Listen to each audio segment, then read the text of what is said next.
বাংলাদেশের মানুষ ভারতের দাদাগিরি পছন্দ করে না, এটা মেনে নিতে হবে। ভারত শুধুমাত্র আওয়ামী লীগের সাথে সম্পর্ক রেখেছে, শেখ হাসিনার সাথে সম্পর্ক রেখেছে। আওয়ামী লীগ নাই, শেখ হাসিনা নাই, ভারত নেই। বাংলাদেশের স্বৈরাচার আর কখনো ফেরত আসবে না। তো ভারতের উদ্দেশ্যে বলবো, রিয়েলিটিটা মাইনে নিতে হবে। শেখ হাসিনা কখনই ক্ষমতায় আসতে পারবে না, সেটাও রিয়েলিটি। আগামী নির্বাচনটা অনেক কঠিন হবে, আপনাদের সদা জাগ্রত থাকতে হবে।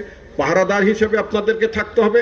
যার একদিকে যেমন স্বাধীনতা সার্বভৌমত্বের জন্য যেমন পাহারাদার থাকবেন, আগামী নির্বাচনও পাহারাদারের ভূমিকা পালন করতে হবে, যাতে আপনার ভোট হারিয়ে না যায়, আপনার ভোট যাতে চুরি হয়ে যায়। এই ভোটে যাওয়ার জন্য কি শক্তিশালী দল লাগবে। তো শক্তিশালী দল করার জন্য ভালো কাউন্সিল লাগবে। আমি একটি কথা বলতে চাই, ওই যে ভারতের মনোবেদনার কথা বললাম, শুধুমাত্র শেখ হাসিনা ক্ষমতায় নেই, শুধুমাত্র আওয়ামী লীগ ক্ষমতায় নাই। কারণ ভারত শুধুমাত্র আওয়ামী লীগের সাথে সম্পর্ক রেখেছে, শেখ হাসিনার সাথে সম্পর্ক রেখেছে। আওয়ামী লীগ নাই, শেখ হাসিনা নাই, ভারতও নেই। এরকম একটা অবস্থা এখন হাহাকার তারা করছেন। তারা এখন হাহাকারের মধ্যে আছেন এক ব্যক্তির জন্য ভারত শুধুমাত্র বাংলাদেশের জনগণের সাথে দুশ্মনীতে নেমেছেন, শত্রুতায় নেমেছেন। তারা বাংলাদেশের পরিবর্তনকে তারা গ্রহণ করতে পারছেন না। ভারতের কাছে আমরা আহ্বান জানাই, বাংলাদেশের আপামর মানুষ এই স্বৈরাচারের পতনের জন্য তারা ভূমিকা পালন করেছিলেন। বাংলাদেশের স্বৈরাচার আর কখনো ফেরত আসবে না, কখনোই ফেরত আসার সুযোগ নাই। সুতরাং বাস্তবতা মেনে নিতে হবে ভারতকে। আমি আবার তাদেরকে শেখ মুজিবুর রহমানের একটা ভাষণ আমি ইউটিউবে দেখি, মাঝে মধ্যে দেখি, ছেলেরা আজকাল এটা অনেকে পোস্ট করে, রিপোস্ট করে। সেটার মধ্যে শেখ মুজিবুর একটা ভাষণ আছে, ও তোমরা রিয়েলিটি মাইনে নাও, নাকি দেখছেন?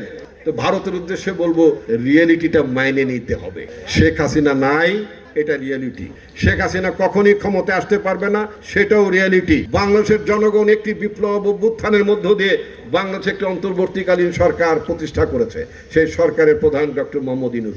এটাই হচ্ছে রিয়েলিটি, এটা মেনে নিতে হবে। বাংলাদেশে একটা পরিবর্তন ঘটেছে, এটা মেনে নিতে হবে।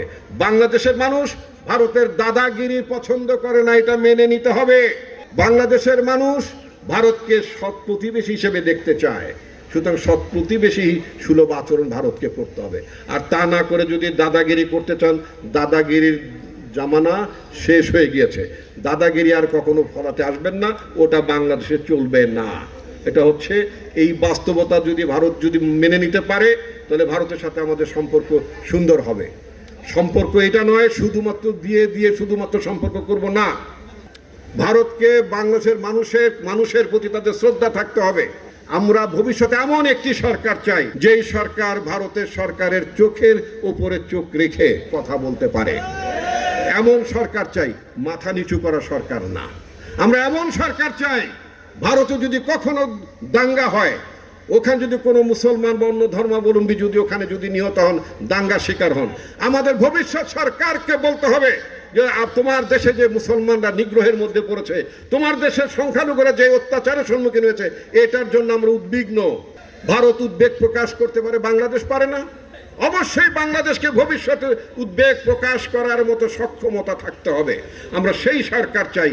নতজানু সরকার বাংলাদেশের মানুষ কখনই গ্রহণ করবে না।